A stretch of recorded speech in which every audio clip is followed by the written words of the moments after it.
भोपाल। उधर खंडवा लोकसभा उपचुनाव के लिए दावेदारी जता रहे कांग्रेस के वरिष्ठ नेता अरुण यादव ने ट्वीट कर अपने विरोधियों पर निशाना साधा है, जिसमें उन्होंने लिखा है कि मेरे दुश्मन भी मेरे मुरीद हैं, वक्त बेवक्त मेरा नाम लिया करते हैं, मेरी गली से गुजरते हैं छुपा के खंजर, रूबरू होने पर सलाम किया करते हैं।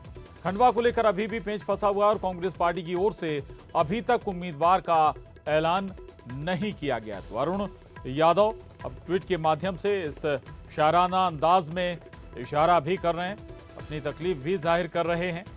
और चूंकि अभी तक दरअसल टिकट के नाम का ऐलान नहीं हुआ है खंडवा लोकसभा उपचुनाव के लिए, हालांकि सबसे बड़े दावेदार अभी भी अरुण यादव ही हैं कांग्रेस की ओर से।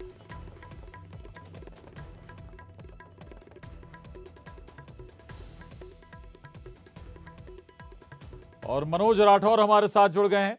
मनोज, क्या कहना चाहते हैं अरुण यादव, किसकी ओर इशारा है इस शाराना अंदाज में?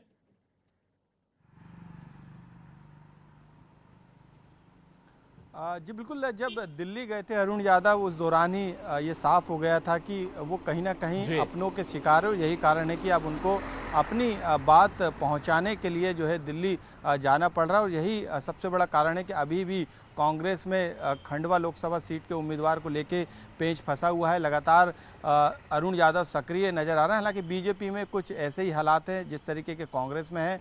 कांग्रेस की तरफ से जो है सुरेंद्र सिंह सेरा जो कि निर्दलीय विधायक हैं और जो कि कांग्रेस में के साथ बीजेपी के साथ रहने का दावा कई बार वो कैमरे के सामने कर चुके हैं, तो उन्होंने अपनी पत्नी का दावा किया। लेकिन अरुण यादव ने जो ट्वीट किया है वो सीधे तौर पर अपने ही खेमे के उन विरोधियों के लिए किया है जो कि उनके लिए नहीं चाहते हैं कि उन्हें टिकट मिले। यही कारण है कि उन्होंने एक शायरी के तौर पर जो है अपने विरोधियों पर जो है सीधे तौर पर निशाना साधा। और उन्होंने ट्वीट करके कहा है कि मेरे दुश्मन भी मेरे मुरीद हैं, शायद वक्त बेवक्त मेरा नाम लिया करते हैं, मेरी गाली से गुजरते हैं छुपा के खंजर, रूबरू होने पर सलाम किया करते हैं। यानी उनने सीधे तौर पर उन विरोधियों पर निशाना साधा जो कि उनके टिकट में रोड़ा डालने का काम कर रहे हैं, उनको टिकट नहीं देने के लिए पीछे से लॉबी कर रहे हैं। सीधे तौर पर ये कांग्रेस के अंदर के खेमे के विरोधी हैं जिन पर जो है सीधे तौर पर अरुण यादव ने निशाना साधा। हालांकि उन्होंने किसी का नाम नहीं लिया, लेकिन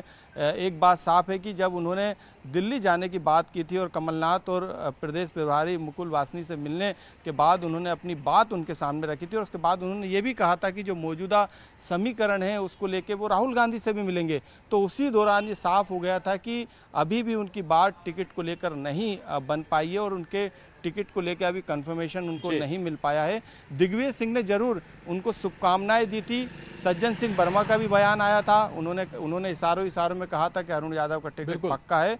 लेकिन जिस तरीके से खेमेबाजी कांग्रेस के अंदर देखी जा रही है उसको लेकर ये कहीं ना कहीं ट्वीट है और सीधे तौर पर अपने विरोधियों पर अरुण यादव ने निशाना साधने का काम किया है। प्रशांत, शंका मन में जरूर है अरुण यादव के, मनोज, जिसका जिक्र आप कर रहे हैं। भले ही दिग्विजय सिंह की तरफ से उन्हें बधाई शुभकामनाएं मिल गई हो, दूसरी तरफ सज्जन सिंह वर्मा कह रहे हैं कि सर्वे में सबसे आगे हैं, लेकिन शंकाएं हैं। तभी दिल्ली दौड़ लगातार जारी है।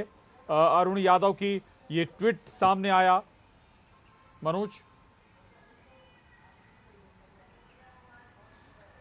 प्रशांत, बिल्कुल, क्योंकि जब कंफर्मेशन हो जाता है तो नेता बेफिक्र हो जाता है, उसको पता रहता है कि उसको बता दिया जाता है हाईकमान के द्वारा, चाहे वो डायरेक्ट बता दिया जाए, इनडायरेक्ट बता दिया जाए कि आपका टिकट कंफर्म है। पृथ्वीपुर सीट से जिस तरीके से ऐलान कर दिया, पहले पता था कि किसे टिकट मिलना है, वो पहले से तय था। लेकिन अभी खंडवा लोकसभा सीट से बीजेपी के साथ कांग्रेस में भी लगातार पेंच फंसा हुआ है। अरुण यादव को वो कंफर्मेशन नहीं मिल पाया है। यही कारण है कि उन्हें दिल्ली दौड़ लगाना पड़ रही है। और कल प्रदेश प्रभारियों की मीटिंग भी हुई थी, उसमें अरुण यादव शामिल नहीं हुए थे। तो ये एक तरीके की नाराजगी भी उनकी यहाँ पे दिखाई दे रही है। उनको लग रहा है कि टिकट कहीं उनके हाथ से खिसक ना जाए, क्योंकि उनकी पहली दावेदारी बताई जा रही है कांग्रेस में। बिल्कुल ये शंका है उन्हें, यही कारण है कि कहीं टिकट उनके हाथ से खिसक ना जाए। अभी तक नाम का ऐलान नहीं हुआ है, भले ही सबसे बड़े दावेदार अरुण यादव हो। रहिएगा मनोज, मैं आपके पास आ रहा हूं। कांग्रेस से अजय सिंह यादव जी हमारे साथ जुड़ रहे हैं इस पर बात करने के लिए। अरुण जी, माफ कीजिएगा अजय जी, शंकाएं अरुण यादव के मन में हैं कि कहीं ना कहीं उनका टिकट खतरे में है, लेकिन ये किनको लेकर उनकी शंकाएं हैं, ये थोड़ा सा जरूर असमंजस जैसी स्थिति है, लेकिन ये लगभग साफ नजर आ रहा है कि कोई अपने ही हैं जो शायद उनकी टिकट कटवाने की जुगत में लगे हैं। देखिए प्रशांत अजय जी, यादव जी। अरुण यादव जी कांग्रेस के बड़े नेता हैं। 4.5 साल तक मध्य प्रदेश कांग्रेस कमेटी के अध्यक्ष रहे हैं और खंडवा उपचुनाव की जब से संभावना बनी है जी। पिछले 5-6 महीने से लगातार खंडवा क्षेत्र में काम कर रहे हैं। पार्टी को इकट्ठा किया है, कार्यकर्ताओं को उपचुनाव के लिए मोटिवेट किया है। उनकी मेहनत का लाभ कांग्रेस को मिलता हुआ दिख रहा है और खंडवा में कांग्रेस की जीत तय है। अब ये शंकाएं किसके प्रति हैं? जो भारतीय जनता पार्टी का भ्रम जाल है, जो हम तमाम लोग देखते हैं। भाजपा के नेता खुद ही कहानियां गढ़ लेते हैं, कभी बड़े नेताओं के नाम पे कहानियां गढ़ लेते हैं। उन सब कहानियों के ऊपर अरुण यादव जी ने व्यंग्यात्मक तौर पे अपनी बात रखी है। ये भाजपा का कुचक्र है जो कांग्रेस में नहीं चलने वाला है। कांग्रेस पार्टी की 4 सीटों पे जीत तय है। अरुण यादव जी न केवल खंडवा बल्कि 4 उपचुनाव में महत्वपूर्ण अजय जी, ये भी मान लिया, ये बीजेपी की मनगढ़ंत चिंताएं हैं, लेकिन अगर चिंताएं अरुण यादव जी की नहीं है तो दिल्ली वो दौड़ लगा रहे हैं, दिल्ली में आला कमान से मुलाकात कर रहे हैं। अभी बैठक हुई, उसमें भी अरुण यादव शामिल नहीं हुए, कुछ वजह तो रही होंगी। देखिए, अरुण यादव जी पार्टी के बड़े नेता हैं। मैंने आपसे पहले ही कहा, समय समय पर मध्य प्रदेश में जो भी गतिविधियां होती हैं या पार्टी में जो भी जरूरी आवश्यक कदम उठाए जाने चाहिए, उनके संदर्भ में बड़े नेताओं से मिलते रहते हैं। ये एक रूटीन प्रक्रिया है। इसका दावेदारी या अन्य किसी तरह के विवाद से कोई लेना देना नहीं है। और अरुण यादव जी की मेहनत ही खंडवा चुनाव में कांग्रेस को चुनाव जितवाएगी।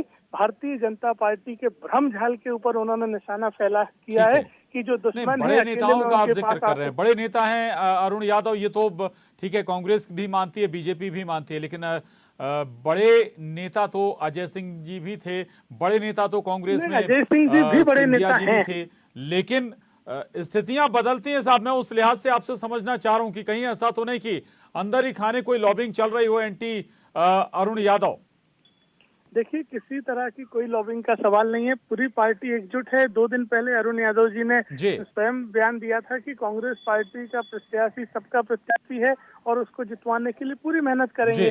कांग्रेस पार्टी के प्रत्याशी के लिए ज्यादा इंतजार नहीं करना पड़ेगा आपको। आगामी 1-2 दिन के अंदर प्रत्याशी की घोषणा भी हो जाएगी और अरुण यादव जी पूरी मजबूती के साथ कांग्रेस के 4 क्षेत्रों में चुनाव जितवाएंगे। ठीक है, रहेगा अजय जी। हमारे साथ आशीष अग्रवाल जी जुड़ गए हैं बीजेपी से। आशीष जी, एक ट्वीट किया शायराना अंदाज में अरुण यादव ने। वो लिखते हैं अपने ट्वीट में, मेरे दुश्मन भी मेरे मुरीद हैं, वक्त बेवक्त मेरा नाम लिया करते हैं, मेरी गली से गुजरते हैं छुपा के खंजर, रूबरू होने पर सलाम किया करते हैं। अजय सिंह यादव जी के मद्देनजर ये शायराना अंदाज में निशाना विपक्षियों पर है, बीजेपी पर है अरुण यादव जी का, लेकिन एक आकलन ये भी है कि अपनों से ही कहीं आहत हैं अरुण यादव जी। आशीष जी, देखिए, हर कांग्रेसी 2 लड़ाइयां लड़ता है। एक सबसे पहले अपने दल में यानी कि कांग्रेस में, और एक बाहर। और इन सब में सबसे ज्यादा जो भारी लड़ाई होती है कांग्रेसियों के लिए स्वयं की होती है। तो अरुण यादव जी का ये जो हश्र है, जिस तरीके से उनको, आशीष जी आवाज पहुंच रही है आप तक? मेरी आवाज मिल रही है Prashant ji? Prashant ji, can you hear me? जी प्रशांत जी, बिल्कुल आप सुन पा रहा हूँ आशीष जी आपको। आशीष जी, कांग्रेस कह रही है कि जो सारी बातें हैं वो बीजेपी की मनगढ़ंत हैं कि भाई अरुण यादव जी के साथ पार्टी में क्या चल रहा है, क्या नहीं चल रहा है, बहुत बड़े नेता है, मजबूत नेता है। देखिए, जब writing is on the wall होती है ना, तो कुछ मनगढ़ंत नहीं होता। हर कांग्रेसी 2 लड़ाई लड़ता है। सबसे पहले तो वो अपने अंदर की लड़ाई लड़ता है। उनके यहाँ की जो कबीलाई संस्कृति है, जो एक गुट दूसरे गुट को निपटाने में लगा होता है, और उसके बाद वो जाके जनता और दूसरे किसी विपक्षी दल से लड़ता है। तो ये अरुण यादव जी का जो हश्र है वो तो तभी तय हो गया था जब उन्होंने कमलनाथ की खिलाफत करने का प्रयास किया था। कमलनाथ ने किस तरीके से जब एक गोडसे के पुजारी को अपने अंदर शामिल किया तो अरुण यादव खुल के आए थे। ये तो हमें उसी दिन समझ में आ गया था कि उनके साथ होगा। और जिस कांग्रेस ने अरुण यादव के पिताजी सुभाष यादव को नहीं छोड़ा, जिन्होंने उस समय उनके मुख्यमंत्री पद को इधर उधर करके दिग्विजय सिंह जी को सौंप दिया, वो अरुण यादव जी से क्या न्याय करेगा। और कांग्रेस में आज जो युवा नेता है, जिसमें थोड़ी सी भी काबिलियत है, जो पिछड़े वर्ग का है, ये कांग्रेसी मिलके उसको निपटाने में लगे हुए। तो अरुण यादव जी का भी वही कमोबेश हाल होगा। मुझे लगता है कि अरुण यादव जी को भी तय करना चाहिए कि अब उनको किस दल के साथ रहना है। एक ऐसा दल जिसने सदैव उनके परिवार के साथ अन्याय किया, जिन्होंने उसकी काबिलियत के साथ अन्याय किया और जिन्होंने गोडसे के पुजारियों को जिसके लिए स्वयं उन्होंने आवाज उठाई थी, क्या उनको उस तरह के दल में रहना है नहीं रहना है, ये अरुण यादव जी को जल्द तय करना होगा। जी ठीक है, ठीक है, चलिए शुक्रिया आशीष जी हमसे जुड़ने के लिए। अजय सिंह जी आपका भी धन्यवाद। मनोज हमारे साथ बने हुए थे, शुक्रिया। तो अरुण यादव ने आज एक शायराना अंदाज में ट्वीट किया है। अब इसके अपने अपने मायने निकाले जा रहे हैं, लेकिन कहा यही जा रहा है कि वो इस चिंता में है कि क्या कहीं उनका टिकट कट तो नहीं रहा। और ये देखने में भी लग रहा है कि जैसे दिल्ली दौरे उनके हो रहे हैं। दूसरी तरफ अभी भी नाम खंडवा से कांग्रेस ने कोई फाइनल नहीं किया है। एक छोटे से ब्रेक के लिए रुक रहे हैं, फौरन लौटेंगे।